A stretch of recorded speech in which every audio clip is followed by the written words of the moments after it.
Nehemiah Chapter 9. On the 24th day of this month, the children of Israel gathered together with fasting, wearing sackcloth, and placing dust on themselves. The descendants of Israel separated themselves from all foreigners and stood before confessing their sins and the wrongdoings of their ancestors. They stood in their places and read from the book of the law of the Lord their God for 1/4 of the day. During another 1/4 of the day, they confessed their sins and worshipped the Lord their God. Standing on the stairs, the Levites Jeshua, Bani, Kadmiel, Shebaniah, Bunni, Sherebiah, Bani, and Chenani cried out with loud voices to the Lord their God. Then the Levites, Jeshua, Kadmiel, Bani, Hashabniah, Sherebiah, Hodijah, Shebaniah, and Pethahiah said, "Stand up and bless the Lord your God forever and ever. Blessed be your glorious name, which is exalted above all blessing and praise. You alone are the Lord. You created the heavens, the highest heavens, with all their hosts, the earth and all that is on it, the seas and all that is in them. You give life to all of them, and the heavenly host worships you. You are the Lord, the God who chose Abram and brought him out of Ur of the Chaldeans, giving him the name Abraham. You found his heart faithful before you and made a covenant with him to give the land of the Canaanites, Hittites, Amorites, Perizzites, Jebusites, and Girgashites, to give it to his descendants. You have kept your promise because you are righteous. You saw the oppression of our ancestors in Egypt and heard their cry by the Red Sea. You performed signs and wonders against Pharaoh, all his officials, and all the people of his land, for you knew how arrogantly they treated our ancestors. You made a name for yourself that endures to this day. You divided the sea before them, and they crossed through it on dry ground. You hurled their pursuers into the depths like a stone into churning waters. You led them with a pillar of cloud by day, and with a pillar of fire by night, to illuminate the way they should go. You came down on Mount Sinai and spoke with them from heaven. You gave them impartial ordinances, reliable instructions, and good decrees and commandments. You revealed your holy Sabbath to them, and gave them commands, statutes, and a law through your servant Moses. You provided bread from heaven for their hunger.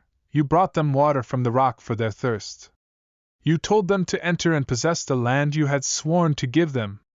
But our ancestors acted arrogantly. They became stiff-necked and did not listen to your commands. They refused to listen and did not remember your wonders you performed among them. They became stiff-necked and appointed a leader to return to their slavery in Egypt. But you are a forgiving God, gracious and compassionate, slow to anger and rich in faithful love, and you did not abandon them. Even when they had cast an image of a calf for themselves and said, "This is your God who brought you out of Egypt," and they had committed terrible blasphemies. You, in your abundant compassion, did not abandon them in the wilderness. The pillar of cloud did not leave them by day to guide them on their path, and the pillar of fire by night to illuminate the way they should go. You gave your good spirit to instruct them. You did not withhold your manna from their mouths, and you gave them water for their thirst. You provided for them in the wilderness 40 years, and they lacked nothing. Their clothes did not wear out, and their feet did not swell. You gave them kingdoms and peoples and assigned them to be a boundary. They took possession of the land of King Sihon of Heshbon and of the land of King Og of Bashan. You multiplied their descendants like the stars of heaven and brought them to the land you told their ancestors to go in and take possession of. So their descendants went in and possessed the land. You subdued the Canaanites who inhabited the land before them and handed their kings and the surrounding peoples over to them, to do as they pleased. They captured fortified cities and fertile land and took possession of well-supplied houses, rock-hewn cisterns, vineyards, olive groves, and fruit trees in abundance. They ate, were filled, became prosperous, and delighted in your great goodness. But they were disobedient and rebelled against you. They flung your law behind their backs and killed your prophets who warned them to turn them back to you. They committed terrible blasphemies. So you handed them over to their enemies, who oppressed them. In their time of distress they cried out to you, and you heard from heaven. In your abundant compassion, you provided them with deliverers who rescued them from the power of their enemies. But as soon as they had relief, they again did what was evil in your sight. So you abandoned them to the power of their enemies, who dominated them. When they cried out to you again, you heard from heaven and rescued them many times because of your compassion. You warned them to turn back to your law, but they acted arrogantly and would not obey your commandments. They sinned against your ordinances, which bring life to the person who obeys them.